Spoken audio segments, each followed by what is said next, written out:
ओम नमः शिवाय, जय महाकाल। मासिक शिवरात्रि का बहुत ही विशेष सा दिन आ गया है। महादेव आप सभी को हमेशा खुश रखें। आज इस वीडियो में हम लोग 5 ऐसे महा उपाय की बात करेंगे जो सिर्फ और सिर्फ मासिक शिवरात्रि पर ही किया जाता है, जो कि पूज्य गुरु जी की कथा से सुन के बहुत अच्छे से समझाऊंगा।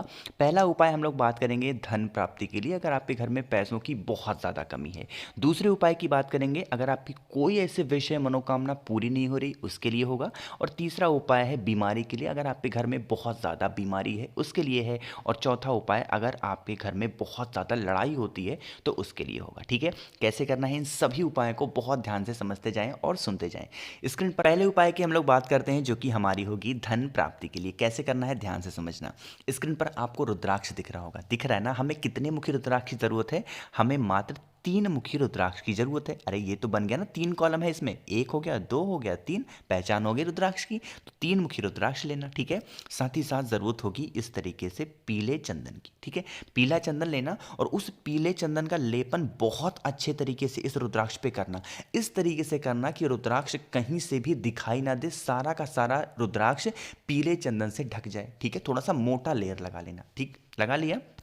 उसके बाद इस रुद्राक्ष को लेके पहुंच जाना महादेव के शिवलिंग के पास। सुबह जाना चाहो सुबह चले जाओ, शाम को जाना चाहो शाम को चले जाओ। यहाँ पर ठीक ऊपर, शिवलिंग के ठीक ऊपर आपको उस रुद्राक्ष को समर्पित करना होगा। और समर्पित करते समय आपसे यह कामना करनी है कि हमारे घर में पता नहीं क्यों धन की बहुत ज़्यादा कमी हो गई है, माता लक्ष्मी रूठ गई हैं, आप सब कुछ सही कर दे महादेव। इस तरीके से कामना करके रख देना। और 1 लोटा शुद्ध जल आपको उसी रुद्राक्ष के ऊपर जिस पर आपने लाल पीला चंदन लगाया था उसके ऊपर समर्पित कर देना। और आपको कुछ भी नहीं करना है। अब यहां पर कहोगे भैया जो रुद्राक्ष है हम उसको क्या करें? आप चाहें तो उस रुद्राक्ष को उठा करके फिर अपने घर ले जा सकते हैं। ठीक है, तो पहले उपाय की हमने बात कर ली है। आगे बढ़ते हैं हम लोग दूसरे उपाय की।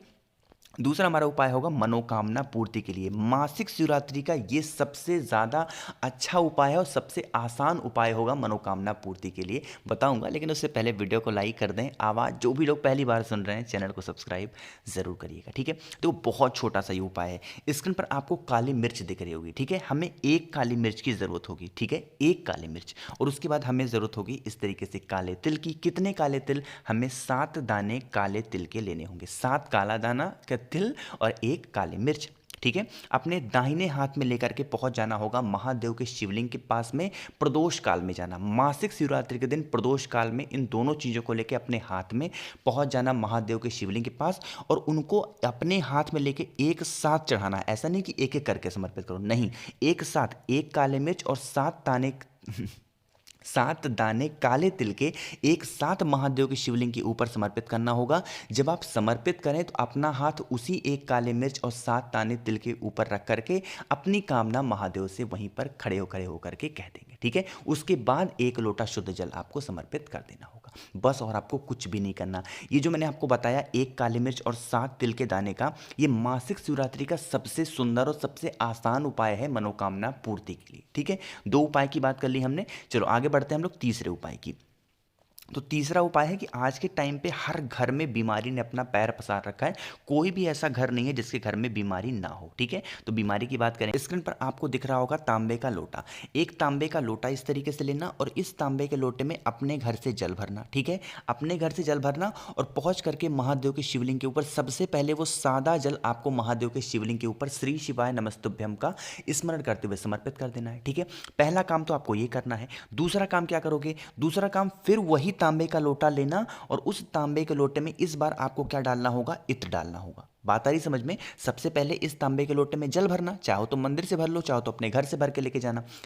जल भर लिया, उसके बाद इसमें आपको इत्र डालना है। 2 4 10 बूंद इत्र डाल देना और इस इत्र का जल महादेव के शिवलिंग के ऊपर समर्पित करना होगा कुंदकेश्वर महादेव के नाम से। साथ ही साथ यह कामना करते हुए कि हमारे घर का यह व्यक्ति बहुत ज़्यादा बीमार है, बहुत ज़्यादा परेशान है, दवा खा खा करके, उसकी आप सारी बीमारी को हर ले महादेव। इस तरीके से कामना करके आपको जल को समर्पित करना होगा, इत्र वाला जो जल होगा। ठीक है, अभी वीडियो खत्म नहीं हुई है। अब क्या करोगे? फिर से आपको लेना होगा आपको इस तरीके से तांबे का लोटा और इस बार क्या करना है? आपको इसमें डालना होगा जल। चाहो तो मंदिर से भर लो, या फिर कितनी बार अब घर जाओगे, एक ही बार तो जल जल भर के मंदिर ला सकते हो। जल भर लेना, उसके बाद क्या करना, इसमें आप एक बेलपत्र डालना, ठीक है, एक बेलपत्र डालना, और उसके बाद उस बेलपत्र वाले जल को फिर इत्र वाले जल के बाद महादेव के शिवलिंग के ऊपर समर्पित करना होगा। श्री शिवाय नमस्तुभ्यम का स्मरण करते हुए समर्पित करने के बाद 2 मिनट तक वहां पर बैठ करके आपको श्री शिवाय नमस्तुभ्यम बोलना होगा। ये उपाय थोड़ा सा बड़ा था, लेकिन समझने की कोशिश करिएगा। हमें 3 काम करना होगा। पहला काम हमें करना है सादा जल चढ़ाना है, दूसरा काम हमें करना होगा इत्र वाला जल चढ़ाना होगा, और तीसरा काम हमें करना होगा बेलपत्र वाला जल समर्पित करना होगा महादेव के शिवलिंग के ऊपर। आप चाहें तो इस काम को मासिक शिवरात्रि पर तो करना ही करना है, साथ ही साथ आपको जब नियमित पूजा आप करते हो तो उस पूजा में भी इन जल का इस्तेमाल आप कर सकते हैं, ठीक है। बात आई समझ में? तो हमने यहाँ पर बीमारी की बात कर ली है, और इस आज की इस वीडियो का आखिरी जो हमारा उपाय होगा, चौथा उपाय क्लेश, जो कि आज के टाइम पे सभी के घरों में बहुत ज़्यादा बढ़ता जा रहा है। छोटी छोटी बातों को लेकर लोग आपस में लड़ जा रहे हैं, भिड़ जा रहे हैं, ठीक है। तो बहुत ध्यान से समझना, ये बहुत ही आसान सा उपाय होगा। स्क्रीन पर आपको दिख रहा होगा एक नारियल। इस नारियल पानी वाला नहीं है, ये सूखा नारियल है। तो इस तरीके से नारियल लेना, और इस नारियल में यहाँ से कट करना, ठीक है। यहाँ से कट कर दोगे तो ये एक तरीके से कट करके निकल आएगा, तो कटोरी के फॉर्म में बन जाएगा, ठीक है। इस नारियल को कट करोगे। चलो यहाँ पे कटा हुआ है तो मैं आपको समझाने की कोशिश करता हूँ। इस तरीके से नारियल कट कर लिया। उसके बाद इस नारियल में क्या करोगे, पंजीरी भरोगे। अरे हमारे यहाँ जो सत्यनारायण भगवान की कथा होती है उसमें जो पंजीरी नहीं बनती है प्रसाद के लिए, वही पंजीरी आपको बनानी होगी शक्कर वगैरह डाल करके आटे में, और उसके बाद इसमें आपको अच्छे तरीके से भर देना होगा। भरने के बाद ये जो ढक्कन आपने काट रखा है, इसी के ऊपर आपको ढक्कन को अच्छे तरीके से पैक करना होगा, ठीक है। पैक करने के साथ साथ हमें जरूरत होगी इस तरीके से एक मौली की। अब उस मौली को क्या करना, आपके घर में जितने भी कमरे होंगे, इस नारियल को अच्छे तरीके से नारियल के ऊपर लपेटते जाना अपना नाम और गोत्र बोल करके। सिर्फ वॉशरूम को छोड़ करके सभी के सभी कमरों में इस नारियल को लेकर के आप लपेटते जाना, और लपेटते हुए आपको फिर उस लपेटने के बाद क्या करेंगे, सुबह 10 बजे से पहले ले जा करके पीपल पेड़ के नीचे छोटा सा गड्ढा आपको खोद लेना है, और उस गड्ढे में उस नारियल को आपको दबा देना है। क्या कहते हुए कि हमारे घर से इस तरीके से क्लेश बहुत ज़्यादा मचा हुआ है, हमारे घर से इस तरीके से क्लेश हमेशा के लिए खत्म हो जाए। पिपलेश्वर महादेव का नाम लेकर के, साथ ही साथ काशी विश्वनाथ महादेव का नाम लेकर के आपको उस नारियल को कहाँ पे करना होगा, पीपल पेड़ के नीचे दबा देना होगा मिट्टी से, ठीक है। अभी वीडियो खत्म नहीं हुई, ध्यान से समझना। जब इस गड्ढे में आप उस नारियल को दबाना, तो इस गड्ढे के ऊपर 2 छोटे छोटे पत्थर रख देना, ठीक है, ताकि आपको याद रहे कि आपने कहाँ पर उन गड्ढों को, मतलब उस नारियल को दबाया है, ठीक है। कर लिया। उसके बाद अगले दिन क्या करेंगे, जब जैसे मान लीजिए कि इस उपाय को मासिक शिवरात्रि पे किया आपने, फिर उसके अगले दिन जाना पीपल पेड़ के नीचे, क्या लेके जाओगे, दूध और पानी लेके जाना। 1 लोटा दूध आपको उसी जो पत्थर होगा उसके ऊपर समर्पित करना होगा, और 1 लोटा जल आपको क्या समर्पित करना होगा, उसी पत्थर के ऊपर। किसका नाम लेकर के, काशी विश्वनाथ महाराज का नाम लेके, महादेव का नाम लेकर के। यकीन मानिए ये उपाय थोड़ा सा बड़ा ज़रूर था, कठिन ज़रूर है, लेकिन क्लेश को ख़त्म करने के लिए इससे सुंदर उपाय कुछ भी हो नहीं सकता।